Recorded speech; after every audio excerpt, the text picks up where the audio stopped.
ए हाथ ऊपर क्या हिली ना। साहब अमृत क्या तोरा में से? हम बानी साहब। तू अमृत बाड़ा है? साहब हम के मरिया ना, हम कुछ ना कहनी साहब।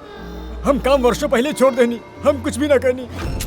का बोल तू काम वर्षों पहले छोड़ चुकल है? हाँ साहब। कौन काम?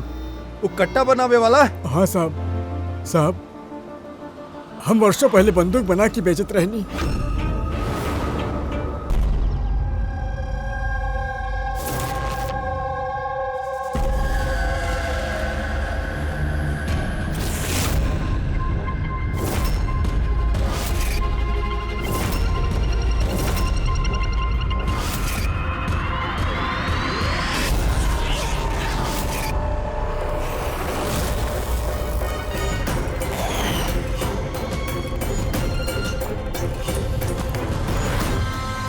दोस्त लोग,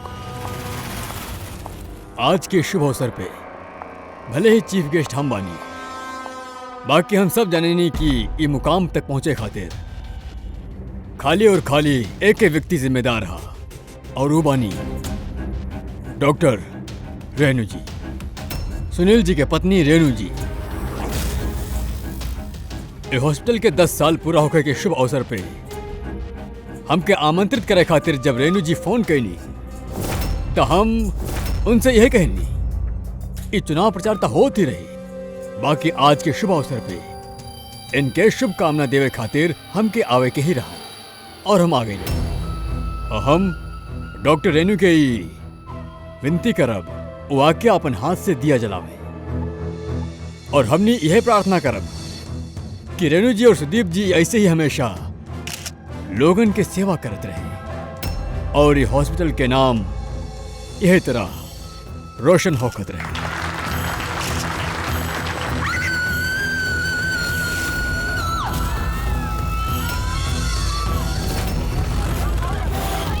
कहाँ बाड़े हो दोनों? बताओ हमरा के। जवाब देना तो गोली मार दे। जवाब दा, कहाँ बाड़े हो दोनों, ना तो हम गोली मार दे। जवाब दा।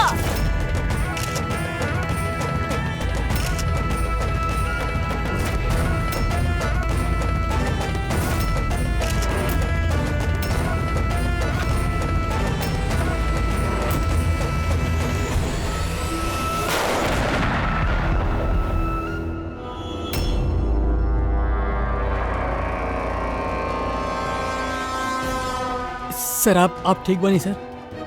या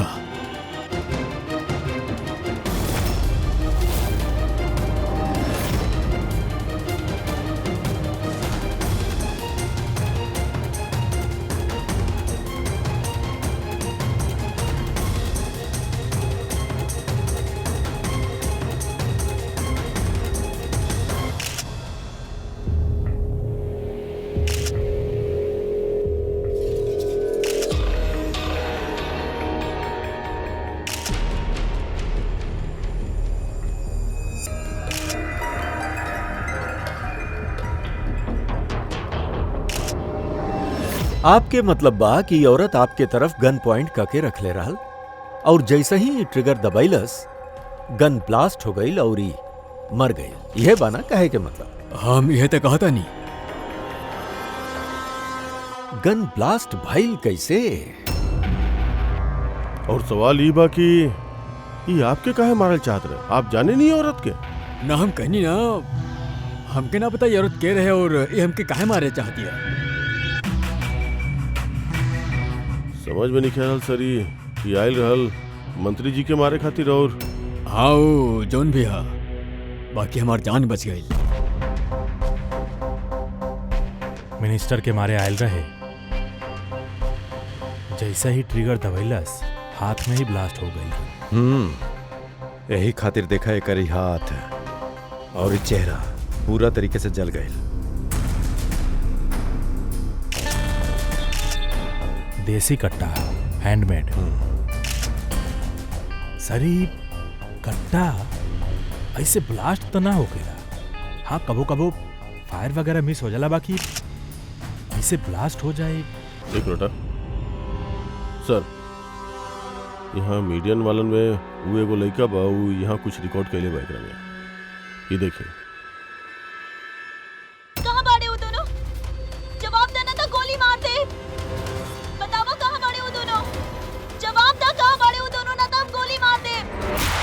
ओह माय गॉड।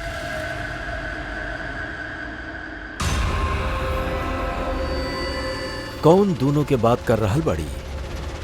हमके का मालूम, हम आपसे बताइए ना कि हमें के जानत भी ना रहनी।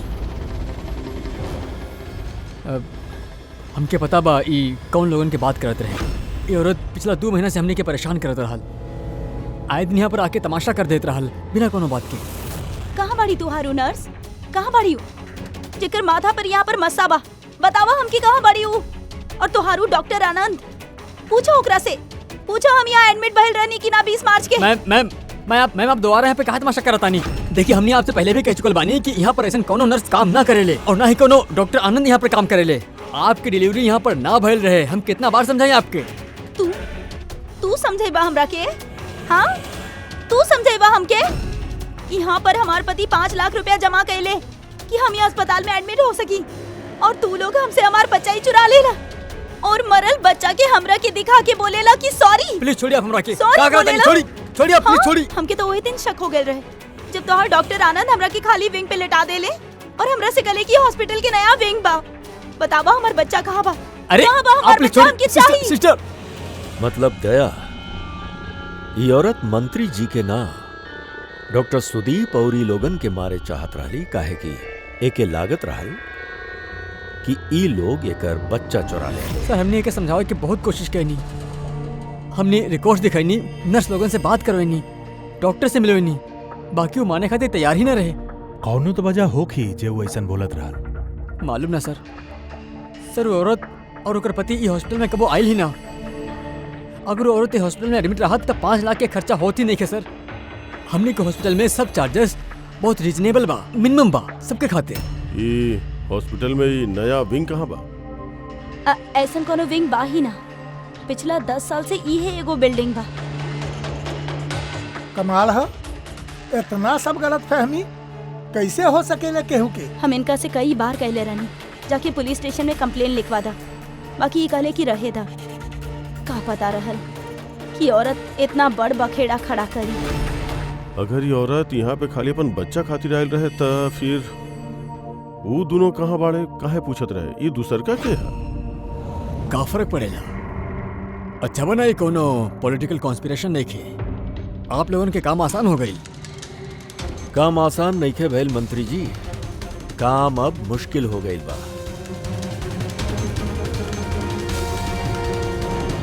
का जाने ला ये औरत के बारे में? के बाई कहाँ से आयल बिया? खाली ओकर नाम पता बा, कमला। वो भी यही बतेलस काहे के रिकॉर्ड चेक करे के रहे, एकरे अलावा कुछ ना रहल। सर पर्स में कोनो आईडी वगैरह तो रहे ना, बस टिकट्स मिलल। पिंपरी वाड़ा से एसपीजे के हॉस्पिटल आए जाए के। पिंपड़ी वाड़ा ई त मलाड में है सर। तो फिर अभिजीत, ये औरत भी वहीं के बिया, पिंपरी वाड़ा मलाड।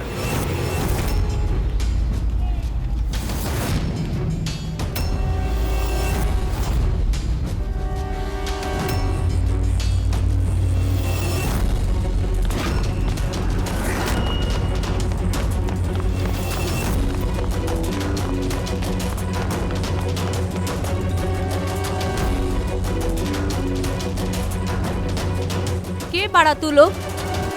कमला के काहे पूछा ताड़ा?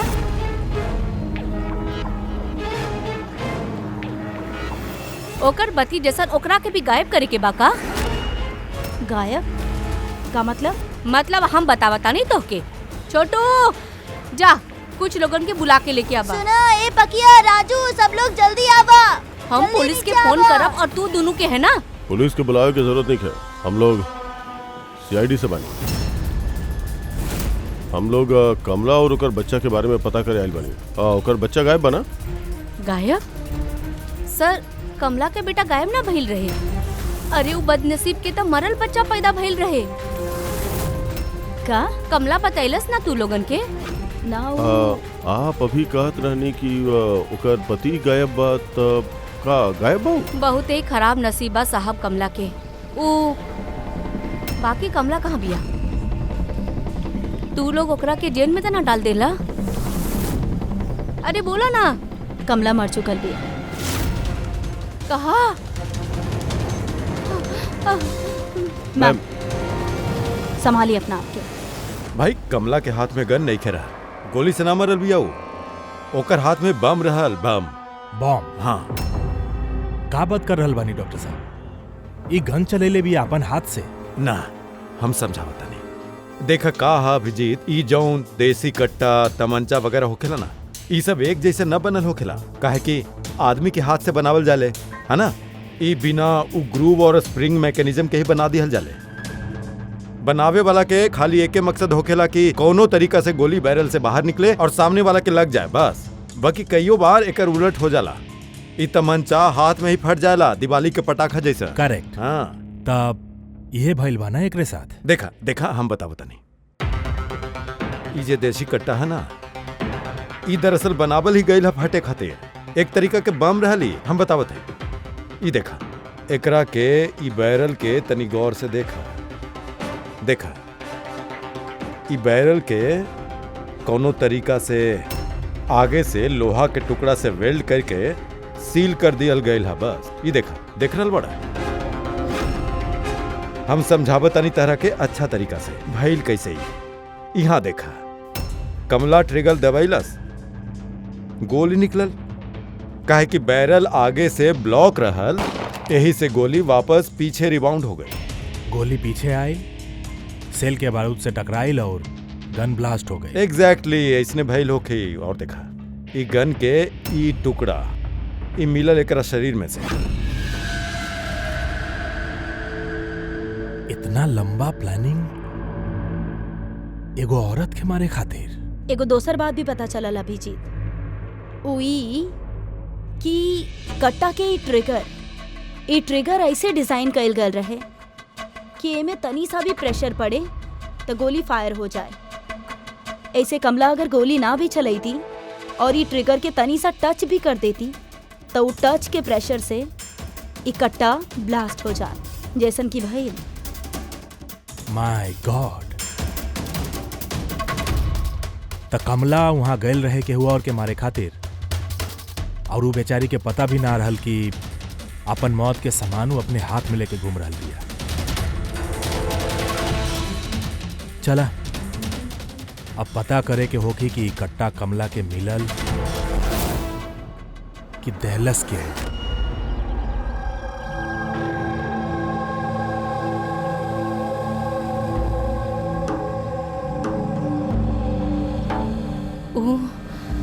कमला जब 3 महीना पेट से रहली तब यहाँ रहे आयल रहे विराज के साथे। वो सोनाली बिया ना, ओकर बाजू वाला खोली में रहत रहली। विराज बहुत अच्छा पति रहल, कमला के बहुते ख्याल रखत रहल ताकि ओके और ओकर बच्चा के कोनो तकलीफ ना होखे। बाकी इतना सब कैला के बाद भी वो बेचारी कमला के बच्चा मरल पैदा भइल रहे। ये सब पे ओकर विश्वास ना भइल रहे। कमला बेचारी रोवत रहल, बहुत रोवत रहल, और रोवत समय खाली एक के बात कहत रहली, हम बच्चा के आवाज सुनली हाँ, हम बच्चा के रोवे के आवाज सुनली हाँ। ऐसन हो ही न सकेला।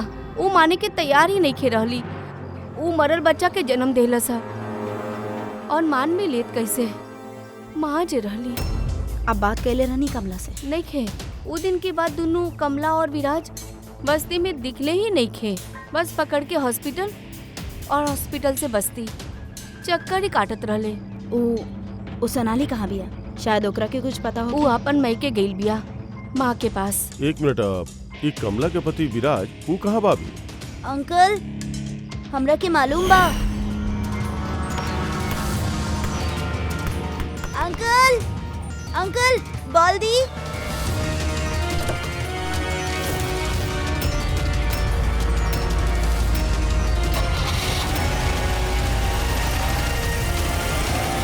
गाड़ी के नंबर देख ले रहनी आप? बट तो नंबर प्लेट तो रही ही ना। अच्छा, कब उठा के गए रहले वो लोग विराज के? 2 हफ्ता पहले। अच्छा, आप कहत रहने कि कमला और ओकर पति विराज ये दोनों हॉस्पिटल जात रहले शाम के? हाँ साहब, दोनों जात रहले। कमाल है। ये कहत रही कि कमला और ओकर पति विराज हॉस्पिटल जात रहले और हॉस्पिटल वाला के कहना बा कि जाने ले बिना कि विराज के बा। वो डॉक्टर झूठ बोल रहल बा का? सर विराज के किडनैप हो गल और फिर कमला के मर्डर होखल। इस सब कुछ उतना सीधा नहीं के जितना कि हमने के लागत है। सुधोता ही आप हमनी के कमला के घर तक ले जा सके नहीं?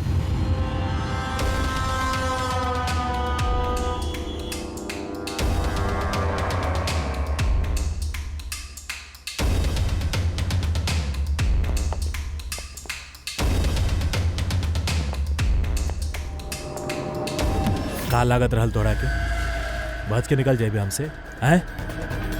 चला उठा चला। ए कहाँ भाग रहा है? ए रुक रुका। कहाँ जा रहल बाड़े?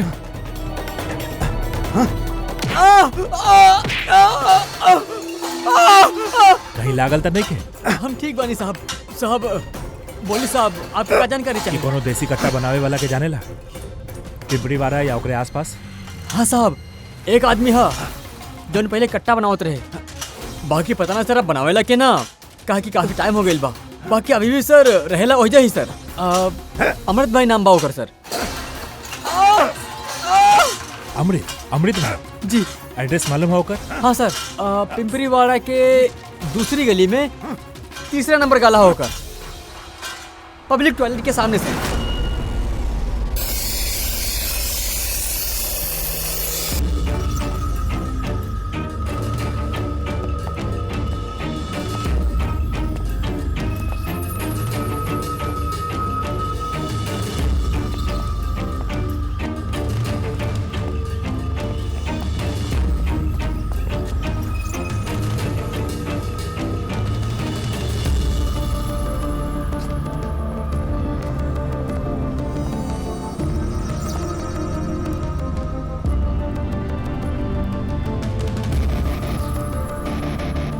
ए हाथ ऊपर क्या हिली ना?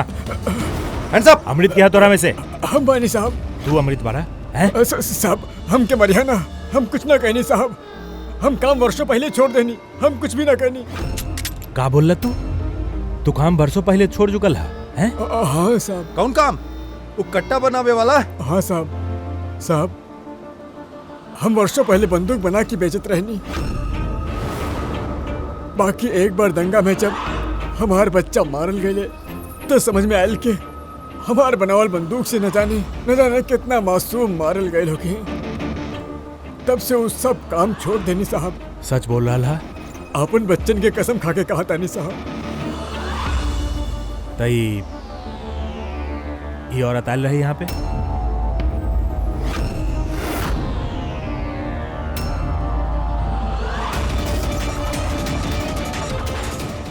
हाँ आयल रहे साहब, आयल रहे। का करे आयल रहे? कट्टा खरीदे खातिर। और हमें के कट्टा ना देनी। हम अपन बच्चन की कसम खा के कहा था नहीं कि हम कट्टा ना देनी साहब। अच्छा सर, ये बात तो यहाँ पे आके अटक गई। हाँ यार, अगर कमला के ही कट्टा ना देलस तो कट्टा मिलल कहाँ से ओकरा के? ई हा कमला के खोली। ठीक बा, एगो रिक्वेस्ट बा आपसे। जब भी सोनाली अपन माँ के घर से वापस आ जाए, आप ओकरा के हमने के पास ले आए। शायद कमला के बारे में ओकरा कुछ पता हो। हाँ लेके आई। Thank you. Thank you.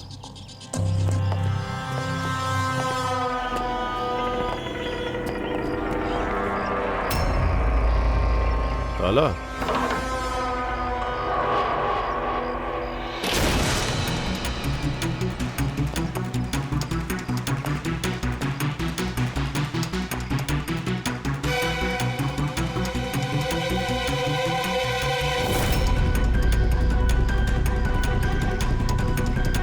कितना प्यार से वो एक एक सामान अपन होके वाला बच्चा खातिर इकट्ठा कैली सर। ओकरा लागत रहे कि ओकर बच्चा जिंदा बा और डॉक्टर ओकरा से झूठ बोले रहे।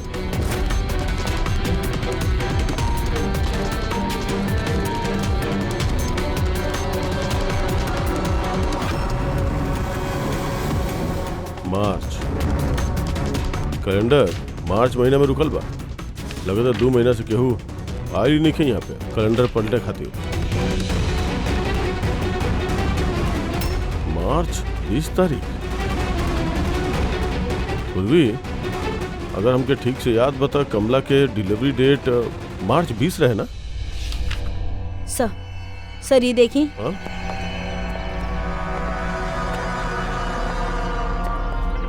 सर ये देखिए, ये सब काहे? बाकी कमला तो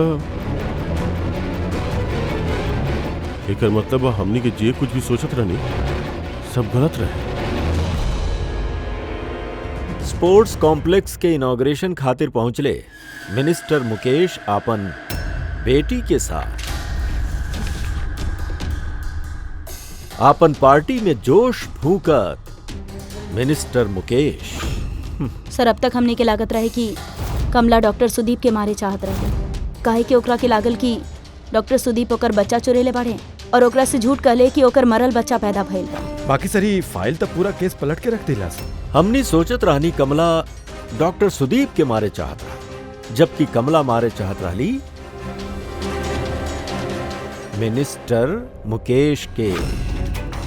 समझला?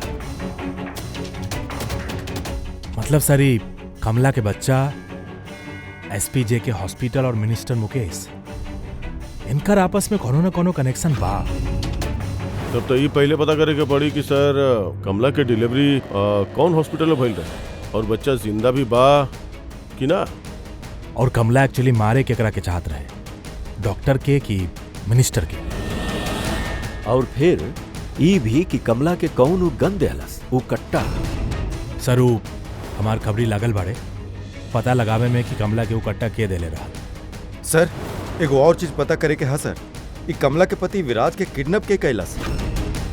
सर कहीं ऐसा तो नहीं कि ओकरा कुछ पता चल गई रहे कोनो राज के बाद? हो सकेला। एगो काम कइल जाओ, विराज के तस्वीर पूरा शहर में सर्कुलेट करा और अभिजीत तू जाके मंत्री जी मुकेश से मिला। आप लोगन के एक के बाद कितना बार समझाओ कि होके ऑफिसर, हमें औरत के अपन जिंदगी में पहले कबो न देखनी और का लेना देना हो सकेला ओकरे साथ हमारा। आप लोग समझे की कोशिश काहे ना करता नहीं।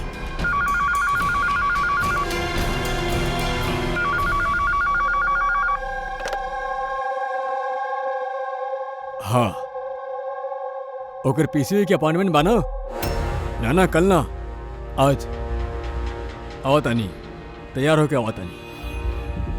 आई एम सॉरी हमके जाए के होई, एगो इम्पोर्टेंट अपॉइंटमेंट है। आप लोग भी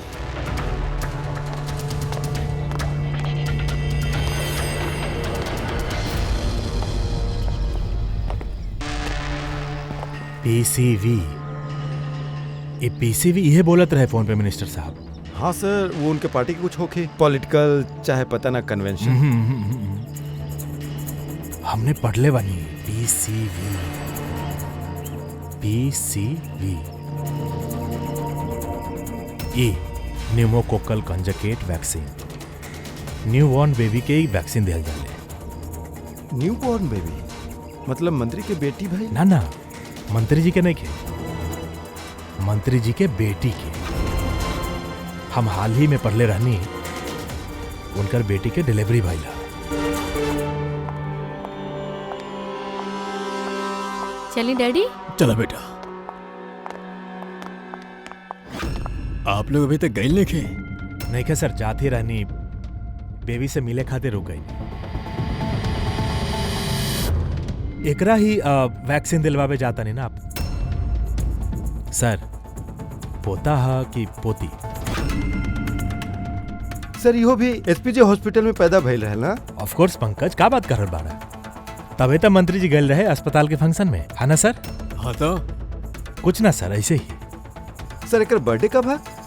पंकज, ये पीसीवी वैक्सीन जवन हा जन्म के 2 महीना बाद दिहल जाले, तो वो हिसाब से देखल जावे तो एकर बर्थडे मार्च में होगी, राइट सर? ज्यादा होशियार बनने की कोशिश ना करा और अब कोनो सवाल पूछे के होके तो वारंट लेके आई। अब जात बड़ा यहाँ से या फिर नहीं खे जा रहल बानी सर, बाकी वापस जरूर आए वारंट के साथ। सर हमनी के शक सही निकलल। एसपीजे के मेमोरियल हॉस्पिटल, कमला के बच्चा और मिनिस्टर मुकेश, तीनों में कनेक्शन बा। मिनिस्टर मुकेश के बेटी उहे हॉस्पिटल में एडमिट भइल रहे मार्च में। वह हॉस्पिटल में? यस सर, खाली इतने ना, उनके डिलीवरी के डेट्स भी सेम हैं, कमला के भी और मिनिस्टर मुकेश के बेटी के भी, 20 मार्च। का? सर कहीं ऐसा तो नहीं है कि कमला के बजाय मरल बच्चा मिनिस्टर की बेटी के पैदा भइल होके और हॉस्पिटल के लोग मरल बच्चा कमला के दे देले और कमला के बच्चा मिनिस्टर के बेटी के। बाकी सर पहले ही साबित करे के होकी कि ई कमला वहाँ एसपीजे के हॉस्पिटल में एडमिट रहे। सर अगर कमला वो हॉस्पिटल में गए रहले तो सीसीटीवी फुटेज में जरूर आयल हुई। आप कहीं तो हम 20 मार्च के फुटेज मंगवा ली। मंगवाला सीसीटीवी फुटेज। सर, डॉक्टर सुदीप और उनकर पत्नी। हेलो सर। का बात है आप लोग यहाँ पे? सब एमे पिछला 3 महीना के सीसीटीवी फुटेज बा। हमने कोनो भी कीमत पर अपन हॉस्पिटल के रेपुटेशन खराब ना होके दे सकेनी सर। हमने के 10 साल के मेहनत बा सर, प्लीज। यही से सर हमने खुद सब कुछ क्लियर कर देवे के चाहत रही नहीं, आप खुद चेक कर ली सर। तो इमे तो वो दिन के भी फुटेज होगी जब मिनिस्टर मुकेश के बेटी एडमिट भइल रहे, 20 मार्च के। जरूर होगी सर। थैंक यू वेरी मच। आप लोग जा सके। थैंक यू सर।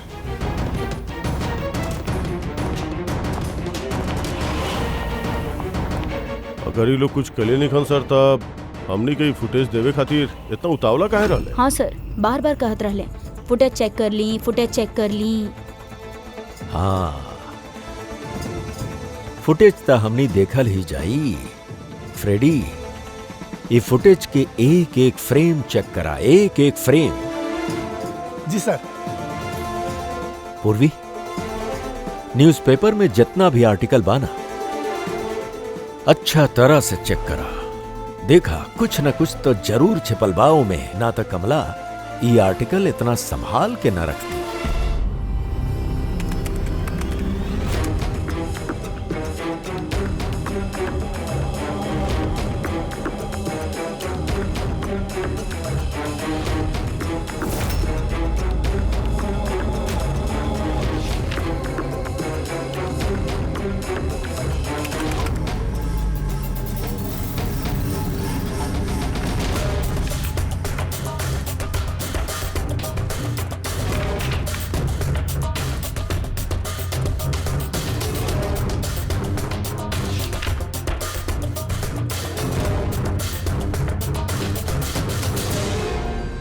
सर, हम पूरा फुटेज 2 बार आगे पीछे कई के देख लेनी। कमला हॉस्पिटल में ना तो आइल ना गई, ना 20 मार्च के और ना ही कोनो और तारीख के। एकर मतलब डॉक्टर सुदीप और ओकर वाइफ सच बोल रहल बा। कमला हॉस्पिटल में ना आइल न गईल, ई कैसे हो सकेला?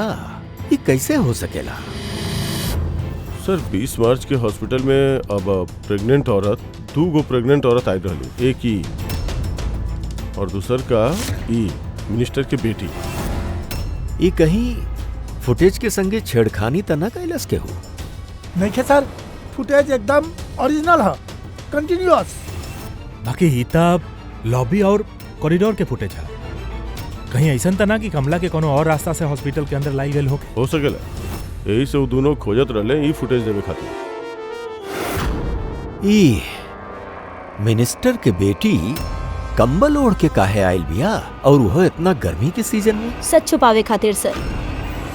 सच छिपावे खातिर? कैसन सच? सर ये देखी, ये फोटो देखी। स्पोर्ट्स कॉम्प्लेक्स के इनॉग्रेशन के फोटोग्राफ है। हाँ सर, हम जब भी फोटो के दोबारा चेक कईनी तो हमार नजर एक डेट पे गई, 28 फेब। 28 फेब मतलब डिलीवरी से ठीक 20 दिन पहले? एग्जैक्टली सर।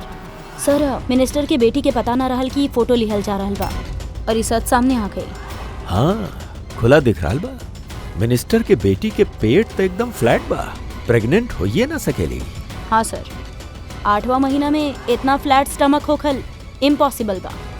पर सर मिनिस्टर के बेटी के हमनी देखनी वो बच्चा जौन है वो बच्चा कमला के होखी अभिजीत, बच्चा कमला के। मिनिस्टर और डॉक्टर सुदीप मिल के कमला के बच्चा चुरैले बाड़े। और शायद यह खातिर कमला ऊ दोनों के मारे चाहत रहली। अरे ना भाई नहीं, ऐसा कैसे? अब तक तो हमने आपके सही से शुक्रिया अदा भी ना कहनी। आप आई बैठिए, हम आवत नहीं। जी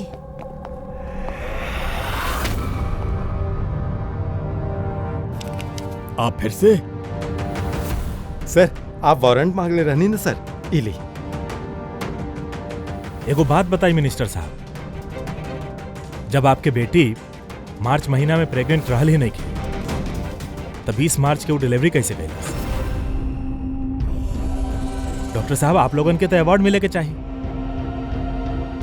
ऐसा चमत्कार कैसे कर लेवेले अपन हॉस्पिटल में आप लोग हैं? अब आप लोग सच बताइबा कि हम सर, इनका प्लीज सब सच सच बता दी, वरना ये हमने के हॉस्पिटल के रेपुटेशन सब बर्बाद कर दी है। प्लीज सर। देखियो, बच्चा हमारी बेटी के ही है, बाकी हमारी बेटी बच्चा के माँ नहीं की है। एकर का मतलब? देखिए, कोनो मेडिकल कॉम्प्लिकेशन की वजह से मिनिस्टर सर के बेटी नेचुरल तरीका से माँ नहीं के बन पा रहा बिया, ऐसे दूसरा औरत के हेल्प लेनी। मतलब सरोगेट मदर? जी हाँ, बाकी हमने सब कुछ लीगली कहले बानी, कोनो भी गलत काम ना कहले बानी। तो फिर ये बात आप लोगन के पहले बता देवे के चाहत रहे, ये छिपावे के जरूरत कर रहा? कहे कि आप लोग पॉलिटिक्स ना समझेले। अगर ये बात के पता ऑपोजिशन के लग जात तो ऑपोजिशन हर गलत तरीका से ये बात हमारा खिलाफ इस्तेमाल करत। ऐसे हमने ये बात अब तक सीक्रेट रख ले रहनी, बाकी अब चाहे तो हमने आपके डीएनए टेस्ट के सैंपल दे सके, नहीं आप खुद जाके ओकरा के ना डीएनए टेस्ट के कोनो जरूरत नहीं की। Mansi,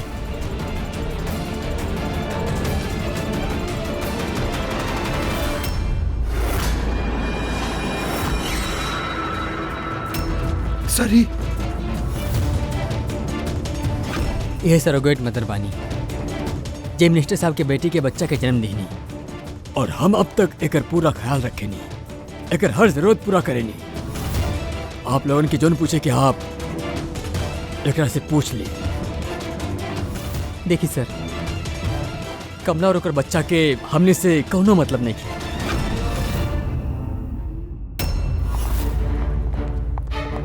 sir I.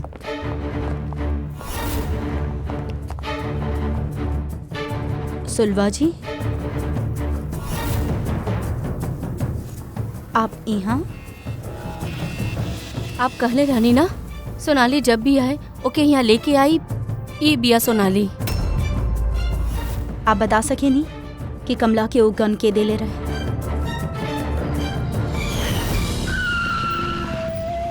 इली अमृत भाई बजले बाड़े।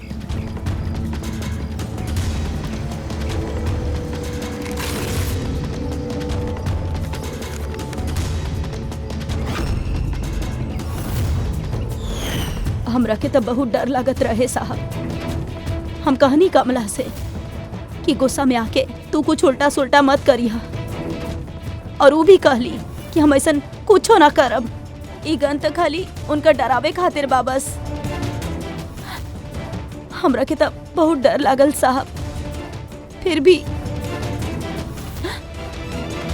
और देखी कमला के साथ का हो गई।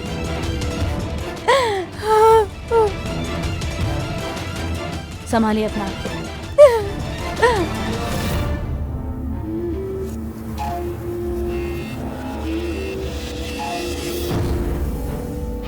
अमृत भाई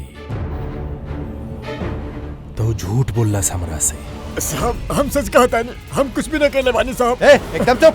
केहू तहार आदमी के देख ले बा कमला के ऊ कट्टा देत समय, और बोल ले भी अमृत भाई देले बानी। साहब हम सच कहता नहीं, हमारा नाम लेके केहू झूठ बोले लो कि आपसे। झूठ खाली तू बोल ले हा। हम बता सके नहीं आपके केहू कट्टा के बनाए ले हा। ठीक है पंकज, फॉरेंसिक जाके वो कट्टा लेके आवा।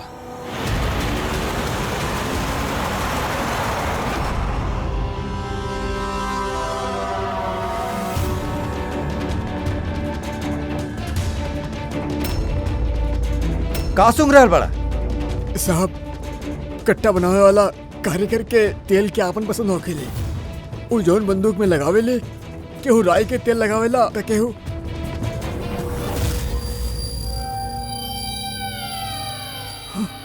ऐसन कैसे हो सकेला? का भाई हैं?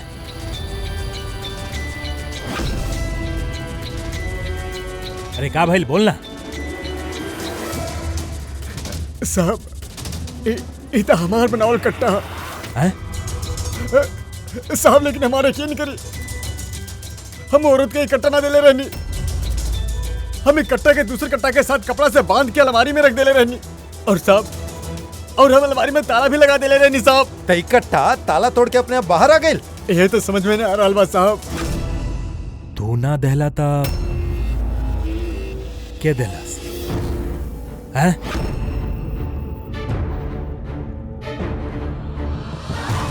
ए रुक।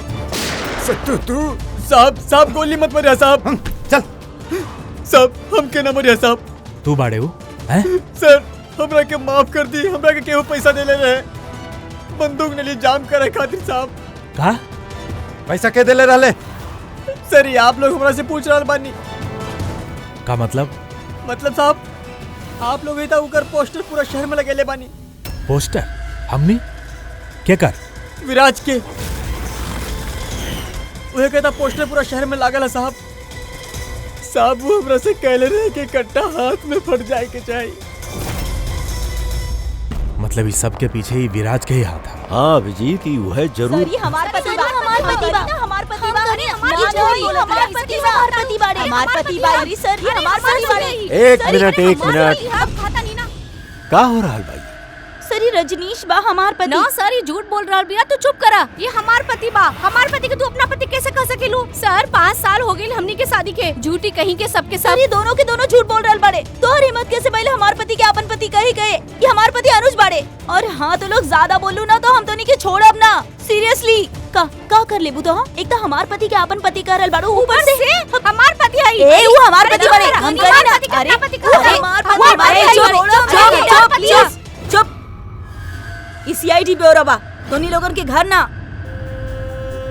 सर यहाँ एगो न मिल रहा है। यहाँ तो इतना सारा एक के पीछे पड़ल बाड़ी। मिलल तो मिलल, बाकी इतना सबके संभाले ला कैसे? अरे हमरा से तो एक के ना संभले ले।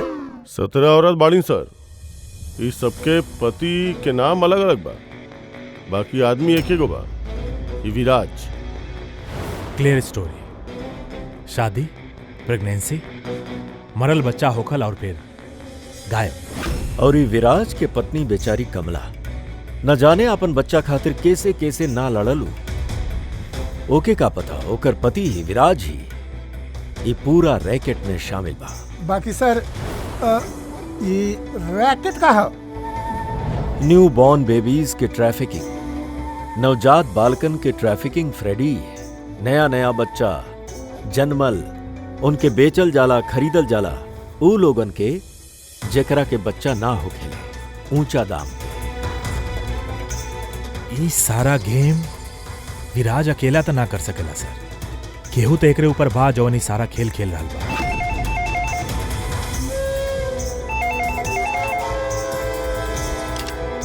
Hello CID bureau. का हो रही सब? हाँ का करल बाड़ू तू लोग?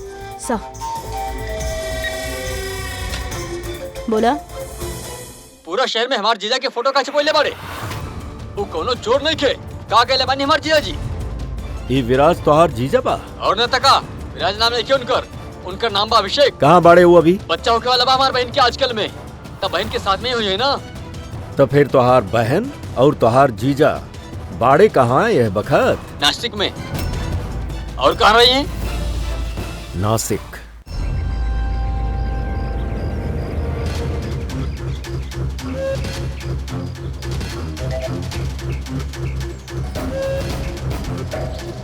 बस पहुंचे ही वाला बानी। अरे है ना भैया, अस्पताल के पीछे एगो छोट सा बिल्डिंग है, वहाँ जाए के है। हॉस्पिटल के गेट तो यहाँ बा। अरे ना, वहाँ पे हॉस्पिटल के एगो नया विंग खुलल है। चला भैया चला।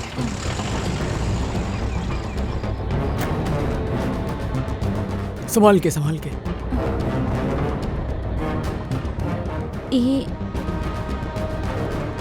यहाँ तक केहू नहीं खे।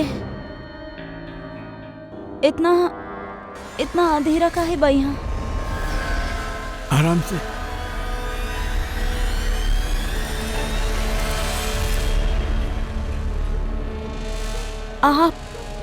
आप हमरा के सीधा ऑपरेशन थिएटर में काहे ले आईनी?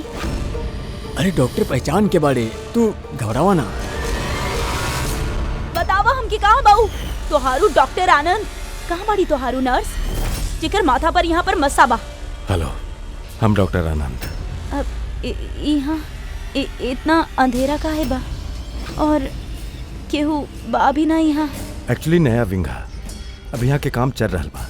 तू चिंता ना करा, डॉक्टर आनंद एकदम एक्सपर्ट बाड़े। देखा तो एगो छोट सा प्यारा सा नन्ना सा बच्चा के जन्म देबू, और वो बच्चा तू बाहर बेच देबा और कृपा से कहबा कि वो मरल बच्चा के जन्म देहली काहे बाना विराज का तो के विराज कहीं या कि अनुज या पीटर? बतावा जल्दी। रुक जाओ। तू ठीक बाड़ू? संभाला अपने आप। चल यहाँ बैठ जा। ए!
बस बहुत हो गई। हमके अभी सब ना करे के बा, ना चाहिए पैसा हमरा के।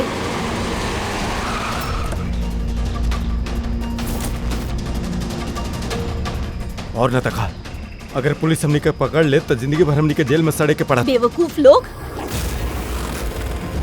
एक काम ठीक से ना होखेला तोनी लोग से। आज तोनी लोग की वजह से हमार बरसों के बनल बनावल बिजनेस चौपट हो जात। जाहिल कहीं का। हम लोग डर गए लेनी मैम, कहाँ करती? सीआईडी के लोग पता ना कहाँ से आगे रहले। अरे कुछ ना कर सकेले सीआईडी वाला, उल्लू बाड़े सबके सब हमार पति के जैसन। उनकर आंख के सामने हम उनका उल्लू बनाते ले रही, बाकी उनका अब तक समझ में ना आई। अरे वो तो सिर्फ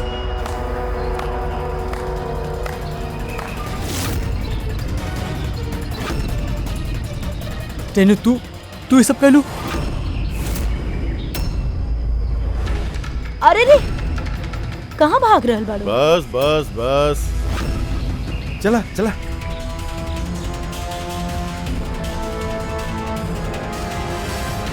का सोच रहल बाड़ू डॉक्टर रेनू कि इतना सब उल्लू दिन में कैसे निकल आइले? हाँ सही कहले रहलू तू। हमनी के भी अभी तक पता ना चला। तू ही बता दा कहाँ करत रहलू तू ये सब? हैं? तू लोगन के कैसे पता चलन कि हमनी यहाँ बानी?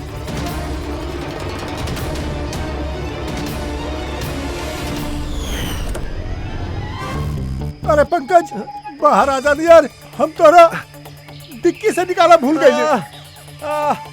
भूल गया, हमारा हालत खराब हो गई, पूरा पसीना पसीना हो गई। नहीं, जब हॉस्पिटल में नया विंग के तरफ विराज कृपा के लेके जात रहे, तब हमनी बाहर ही काला गाड़ी देखले रहनी जोना पे नंबर ना लगल रहे। हम लोग वही वक्त समझ गए रहनी कि वही गाड़ी है जोना में विराज के किडनैप करके ले जाए गेल रहे। बस फिर हम काला गाड़ी के डिक्की पे छिपके बैठ गए नहीं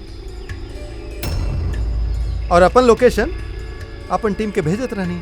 और फिर हमनी तू तीनों के भी वहां से भागे देली।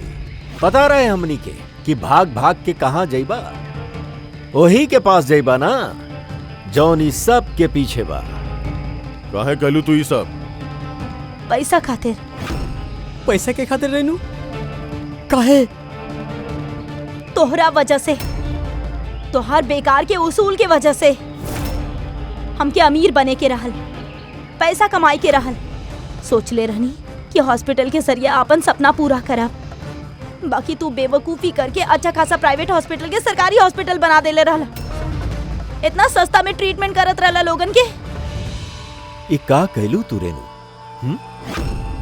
आपन जिंदगी संवारे खातिर न जाने कितना लोगन के जिंदगी के साथ खिलवाड़ कैलू तू। हाँ, तू तो एगो औरत बाड़ू ना, फिर इतना सब महतारी के गोद से उनकर बच्चा छीन के उनके दुनिया के सबसे बड़ दुख दे कैसे सकेलू तू? आखिर एगो माँ ही तोरा के मात दे देलस। तू कमला के मार तो देलू, बाकी वो मरे से पहले हमनी के तोरा तक पहुंचे के रास्ता बता देलस। आज के बाद कोनो बिजनेस ना और कोनो भी माँ अपन बच्चा खातिर रोई ना। एक एक बच्चा जेके तू ओकरा माँ के गोद से छिनले रहलू, ओके हमनी ढूंढ के निकालब, ओकर माँ तक पहुंचा दे। एक एक माँ के आंसू के हिसाब का के बैठिया जेल के सलाखन के पीछे।